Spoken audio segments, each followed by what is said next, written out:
Hi guys, welcome back to my channel. আজ আমরা বানাতে চলেছি সাদা আলুর চচ্চড়ি।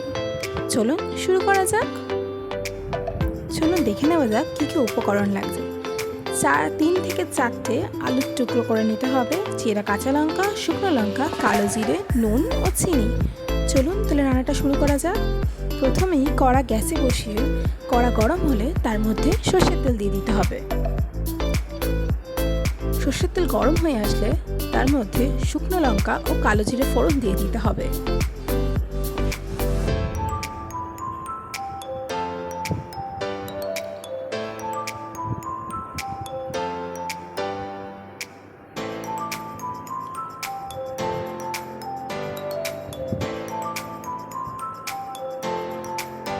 শুকনো লঙ্কা ও কালো জিরে ফোড়ন দেওয়া হয়ে গেলে তার মধ্যে আলুগুলো দিয়ে দিতে হবে।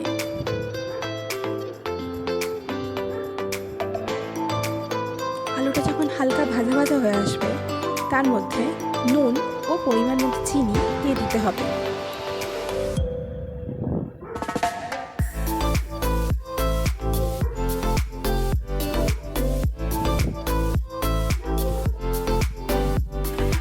নুন ও পরিমাণ মতো চিনি দিয়ে হালকা একটু নেড়ে দিতে হবে।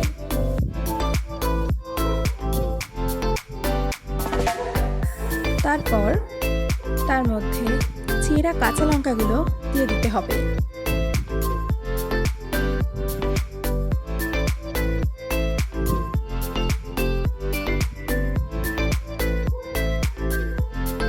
তারপর পরিমাণ মতো জল দিয়ে দিতে হবে। জল দেওয়ার পরে কিছুক্ষণ নেড়ে অপেক্ষা করতে হবে।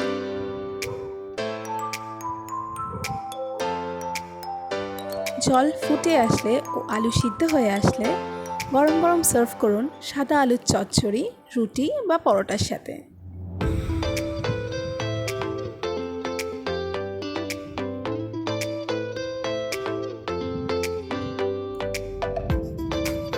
রেসিপিটি পছন্দ হলে বাড়িতে বানানোর অনুরোধ রইল।